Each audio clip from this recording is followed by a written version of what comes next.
Hi, I'm Billy, and welcome back to Billy's VHS Tapes. Today we're reviewing 1989's Batman, a superhero movie based on the character from DC Comics. Let's do some bat facts. The movie is based on the comic book character, somewhat created by Bob Kane, but mostly created by Bill Finger. The movie blends together elements from several very popular Batman stories, borrowing themes from books such as The Killing Joke, The Dark Knight Returns, and The Red Hood. The movie was produced and distributed by Warner Brothers Pictures. DC Comics is actually owned by Warner Brothers, and the two companies have been producing movies and TV shows since the 60s. The movie was written by Warren Scarron and Sam Hamm. Sam Hamm. And the movie was directed by Tim Burton. After directing Beetlejuice, Warner Brothers thought that Burton had the vision they were seeking to bring a dark and gritty realism to the Batman world. Batman was actually a hard sell in Hollywood at the time. Producers were afraid that the movie would turn out campy and goofy like the 1960s Adam West show. Please, it's Batman! You shake a pretty mean cake, Batman. But the writers were determined to bring Gotham to life, showing us a city run by crime and the one man in the shadows who stands in its way. I am the night. The movie stars Michael Keaton, Jack Nicholson, Kim Basinger, Robert Wuhl, Pat Hingle, and Michael Goff. Comic book fans were very unhappy when they found out that Keaton would be playing Batman. At the time, Keaton had become a funny man, starring in popular comedies such as Night Shift, Mr. Mom, Johnny Dangerously, and of course Beetlejuice. Batman fans weren't sure if Keaton could pull off the dark and brooding Bruce Wayne character, but they were pleasantly surprised to find out that Keaton actually had what it took, and has since become a fan favorite of all the actors who have ever played Batman. He even returned to the role in 2023 as The Flash. The movie was brought to life using over-the-top sets and miniatures. Gotham was designed to look like a city that was ruled by crime. The set designers wanted the movie to look like what they described as hell on Earth. The Batmobile design was inspired by many different machines, including fighter jets and race cars. And strangely enough, it's currently owned by comedian ventriloquist Jeff Dunham.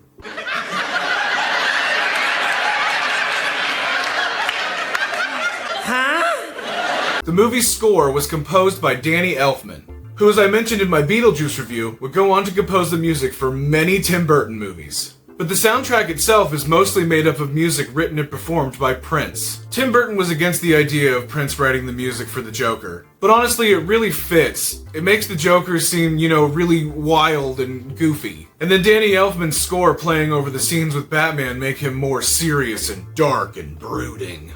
Justice! The movie poster's simple design, showing only a gold bat symbol with no text, was meant to invoke mystery and draw the audience in with an ambiguous technique. The movie spawned 3 sequels, and only one of them had Burton and Keaton return. The other 2 you could argue take place in another multiverse because they are nothing like the first 2 movies. The last movie did so poorly that we didn't get another Batman movie for 8 years when the franchise was rebooted with Batman Begins. The movie also led to the development of one of the greatest cartoons ever made, Batman the Animated Series. The show perfectly matched the tone of the first 2 movies, and it brought many classic Batman stories to life with a modern twist. The show had many spin-offs, and is well known as the milestone that kicked off the DC animated universe that is still going on today. The movie, of course, had a line of action figures,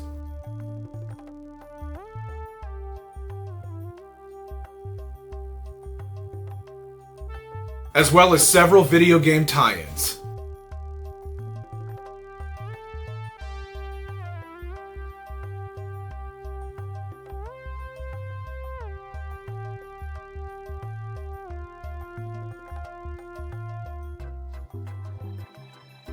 "1989 was the summer of Batman.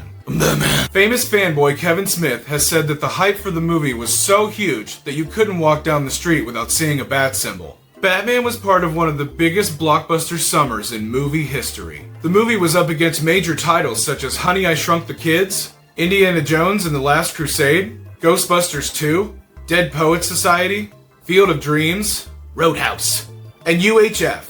The movie cost $48 million to make, and it brought in over $400 million at the box office, completely dominating the blockbuster summer and earning an Academy Award for Best Art Direction.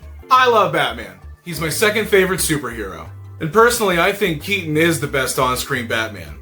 Second best is Will Arnett. So without further ado, let's watch it.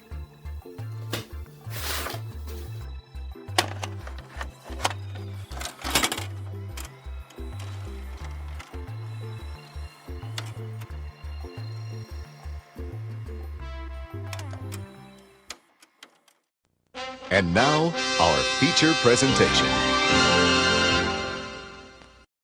The movie opens in Gotham City, a fictional city based on some of the most crime-ridden parts of America. We see a family of three make their way down an alley as they struggle to find their way, but they picked the wrong alley. Surprise, motherfucker! The family is mugged by two baddies who run off with their valuables. But high above on a balcony, something in the shadows watches the whole ordeal go down. They're interrupting my brooding. The two thugs post up on a rooftop as they tally up what they collected, when suddenly the duo are attacked by the shadowy figure from above. The figure has the appearance of a bat, but the stature of a man. Almost like he's, I'm Batman. After putting the fear of the night into the bad guys, Batman leaps off the rooftop and disappears into the night. Holy shit, dude. Shortly after, the police arrive on the scene.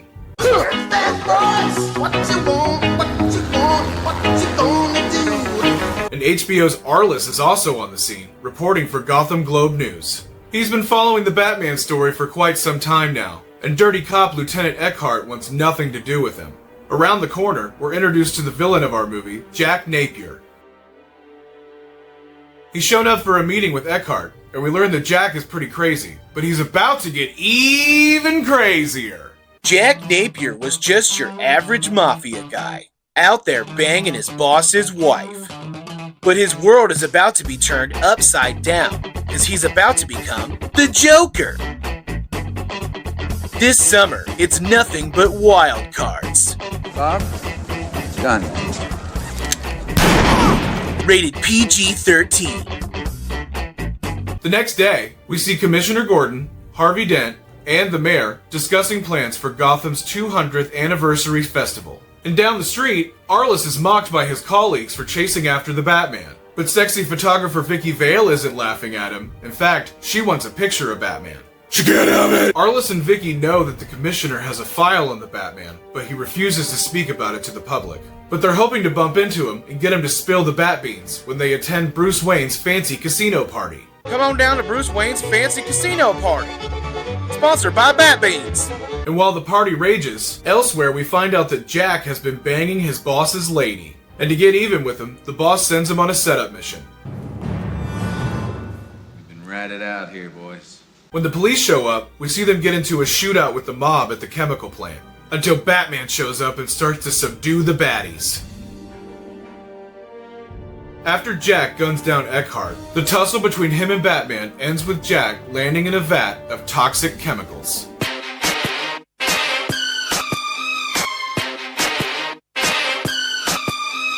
Jack is presumed dead, but later we see him resurface as the clown prince of crime himself, the Joker.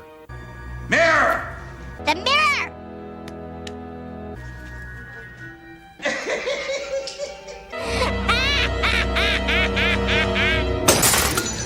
The next night, we see Vicky Vale and Bruce Wayne on a date in his giant manor. How's the soup? The date goes pretty well, and while the two of them make bat babies, we see the Joker kill his former boss and then take his place in the mob syndicate.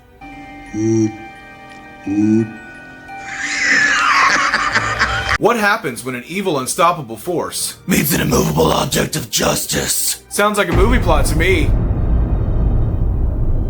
Joker proceeds to intimidate the rest of the mob by killing one of them off in a very cartoony clown-like way. Hello, my baby. Hello, my honey. Hello, my ragtime gal. Send me a kiss by wire. Baby, my heart's on fire. Meanwhile, we see Bruce leaving 2 roses in the alleyway where his parents were murdered. Bruce's parents dance with the devil in the pale moonlight. I am evil Homer. I am evil Homer. I am evil Homer. I am... They were gunned down by a thug, and Bruce held their lifeless bodies until the police came. Oh, that's brutal. He's carried all of that pain with him ever since. Bruce was then raised by his humble family butler, Alfred, and the 2 of them worked together to make Gotham a better place. Spoilers! Bruce Wayne is Batman. What? And down the street from Death Alley, the Joker is causing trouble with some mimes. Hello, Vinny. It's your Uncle Bingo. Time to pay the check. The pen is truly mightier than the sword. But when the Joker isn't getting as much press coverage as the Batman, he decides to put his evil scheme into full swing. This town needs an enema. The Joker adds chemicals to certain hygiene and beauty products that are shipped out all over Gotham. The diabolical part is when certain products are used together, they trigger the trap, and the victim then begins to laugh themselves to death. Becky, this is hardly the... Becky! This is Renee on the news floor. Dane, I need some paramedics up here now. And while the world gets grosser because they're afraid to use the soap and deodorant, Vicky Vale somehow still looks fabulous and is about to have dinner with the Joker. Actually, she's under the impression that she's there to meet Bruce. But the Joker's tricked her into dinner because he wants her to be his main squeeze. And wouldn't you know it, Batman just happens to show up to save her before they even make it to the main course. Hold on.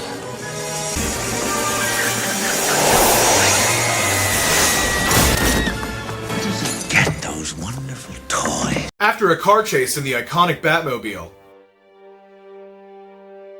and some sweet combat action,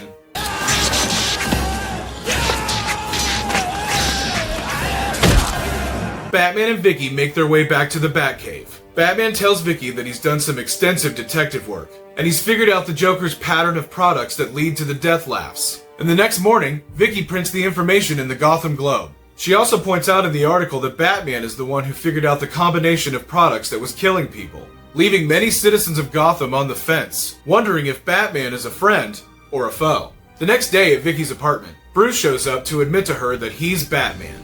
You hurt me. I know. And you lied. Well, You lied to me about leaving town. Well, let me tell you why. Let me tell you. You invited me out, we went to dinner, I thought we Right. felt something, Well, and I if you give me a trusted you, chance to and I ex- even slept with you. I can't believe I did Well, that. And then you I- wouldn't return my phone calls? You must be some kind of... You're a real nice girl, and I like you a lot, but for right now... Shut up, bitch! But they're interrupted by the Joker, who has once again come to court Vicky. Well, Ms. Vale, another rooster in the henhouse.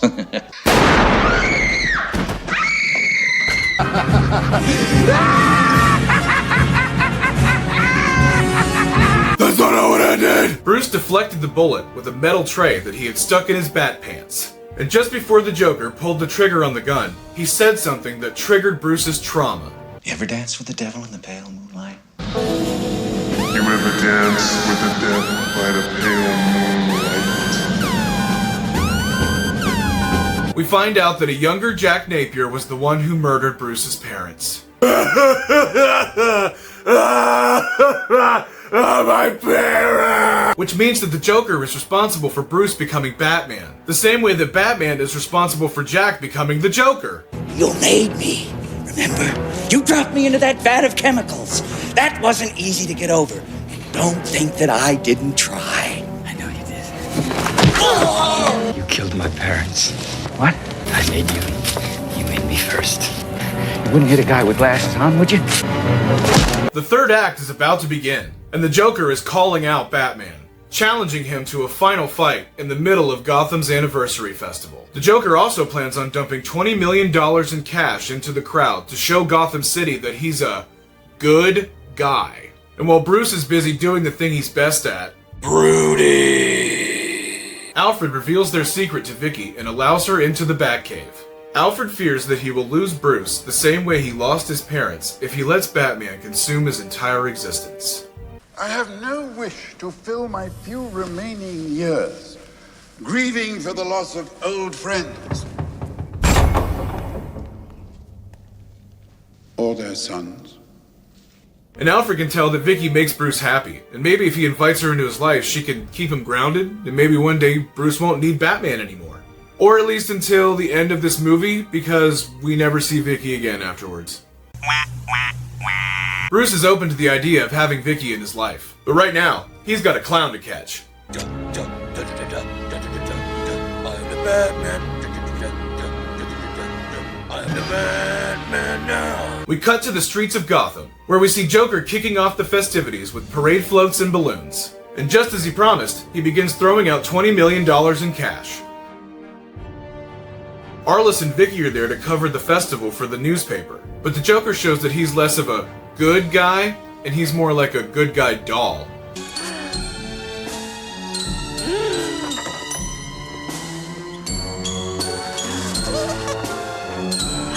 The Joker activates his poison death balloons and begins to kill everyone in the crowd. But have no fear, Batman's here! Flying in his Batwing, he scoops up the balloons and lets them loose high above the city. And the award for the worst environmentalist ever goes to... Batman, everybody! It's Batman! I want to thank your mom! The Joker isn't happy about losing his balloons. He stole my balloons! Why didn't somebody tell me that he had one of those things? And Batman circles around in his Batwing and takes aim at the Joker. Use the Force, Luke.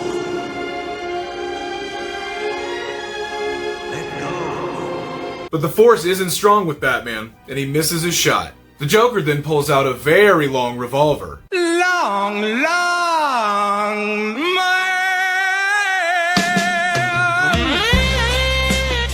and proceeds to shoot down the Batwing.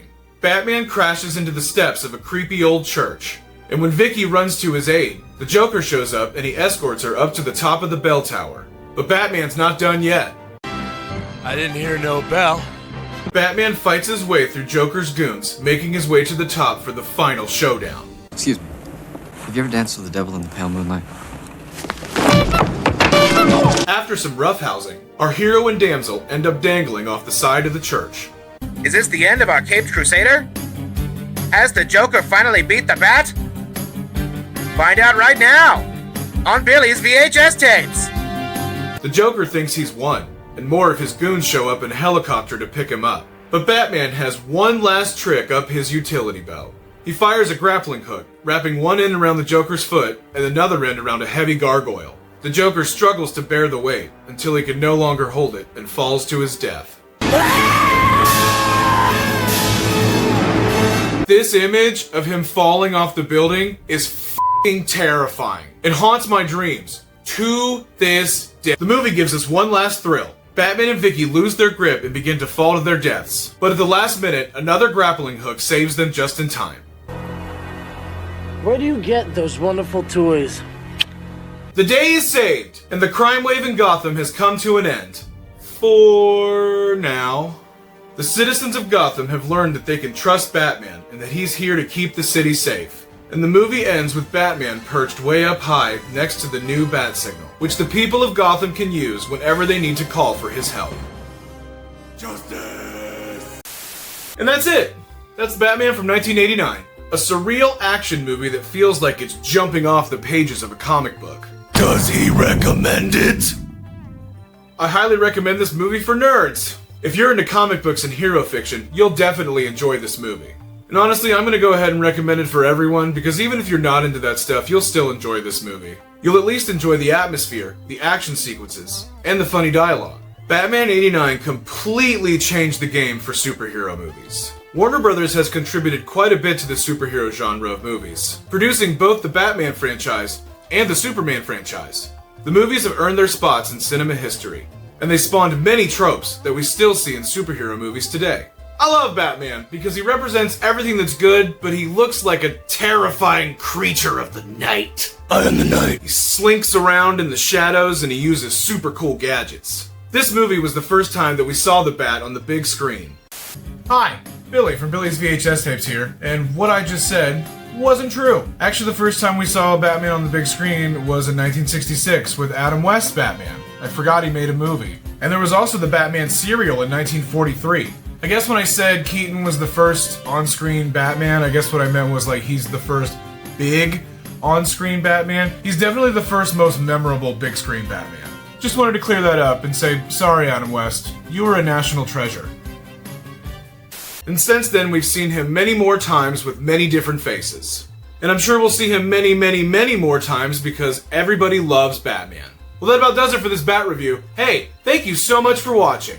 If you like what you saw, make sure you hit the like button. And maybe consider sharing the video. And make sure you subscribe to my channel for more VHS reviews. I've got over 500 of them. I'm going to review them all. Also, leave a comment below telling me your thoughts on this movie, and tell me who your favorite Batman is. Also, check out my social media pages, where I post updates on this channel, and pretty much whatever I want. Stay justified, y'all. Justice!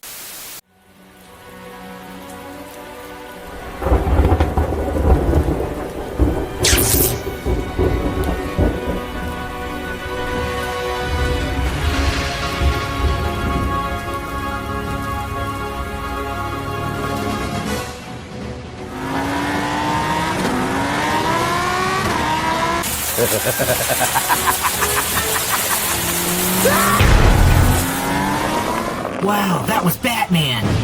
Batman's nothing without his trusty dick. This looks like a job for Batman! Oh, Bats, your dick has turned yellow.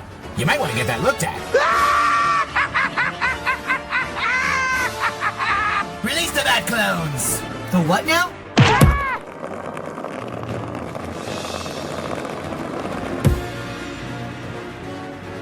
Come on, Yellow Dick. We can take him. My name's not Yellow Dick, it's Bartman.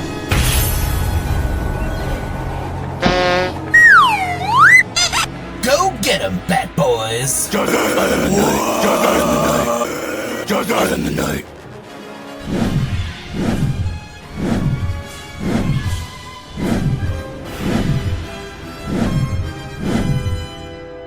Ay, caramba! Don't worry. I called for backup.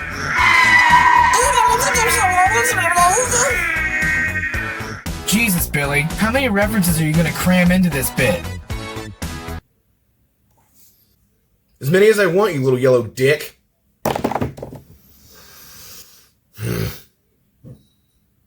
Hey Siri, Google local therapists. Okay, Psycho, here's a list of local therapists.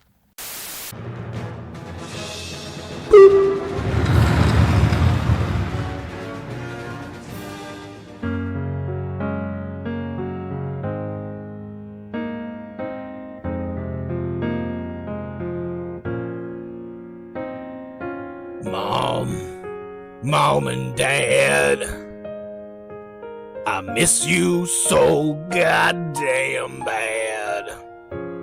Mom and Dad, ever since you left, I've been so sad. Parents, I miss you. Oh. Joker, Scarecrow, Riddler, I'll destroy them all. Just shine the signal and I'll answer the call. You took my parents, but the city is mine. Gotham will be fine without my parents. I miss you. Oh. Hey, Batman. What?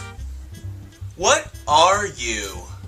I am vengeance, and I am the night. What do you fight for? Justice. So you pummel bad guys to death? I don't kill. So you pummel bad guys to near death? Yes. Is Robin gay? Which one? Well, they're all kinda gay. Can I drive the Batmobile? No. Can I play with your batarangs? No. Can I see the Batcave? No. Come on, you can drug me like in the movie. Believe me, I'm considering it. You're no fun, Batman. Being Batman isn't fun, but it's what I do, and it's what I do best. Wait a minute, that's Wolverine's catchphrase.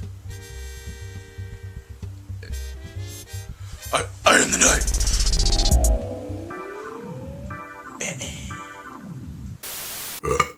Arliss and Vicky are there to cover the ass shit.